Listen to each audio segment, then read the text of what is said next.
సంక్రాంతి. ఎందుకు ఈ పండుగ అంటే చిన్నప్పటి రోజులు అన్నీ గుర్తొస్తాయండి. సెలవులు ఇవ్వగానే అమ్మమ్మ నాన్నమ్మ ఇంటికి స్టార్ట్ అయ్యేవాళ్ళు. ఇంకా పండగ రోజు పొద్దు పొద్దున్నే లేవడం. అసలే పల్లెటూరేమో వెలుతురు కూడా ఇంకా సరిగ్గా రాదు.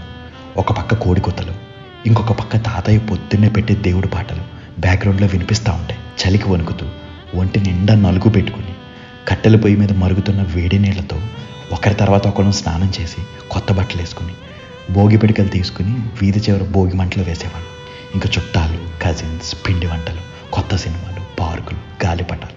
పండగ అంటే గుర్తొచ్చేది ఎగ్జిబిషన్. అందరం కలిసి ఎగ్జిబిషన్కి వెళ్ళడం. జైంట్ వీల్, షిప్, రింగ్ వేస్తే మనకు వచ్చే బొమ్మలు లేదా సోపు డబ్బాలు, అక్కడ దొరికే పెద్ద పెద్ద అప్పడాలు, మిరపకాయ బజ్జీలు ఒక అద్భుతంగా అనిపించేది అప్పట్లో మనకు. ఇంకా రాత్రి అవ్వగానే అందరం ఇంటి బయట కూర్చుని వేసే రంగురంగుల పండగ ముగ్గులు. ఇంకో పక్క చలికి మంట వేసుకుని ఆ మంట చుట్టూ కూర్చుని కబుర్లు చెప్పుకోవడం.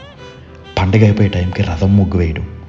పండగ 4-5 రోజులు అసలు ఎలా గడిచిపోయేదో కూడా తెలిసేది కాదు. పండగ అయిపోయి ఇంటికి వెళ్తుంటే బాధ ఒకవైపు, స్కూల్ స్టార్ట్ అవ్వగానే ప్రోగ్రెస్ కార్డు ఇస్తారన్న భయం ఒకవైపు.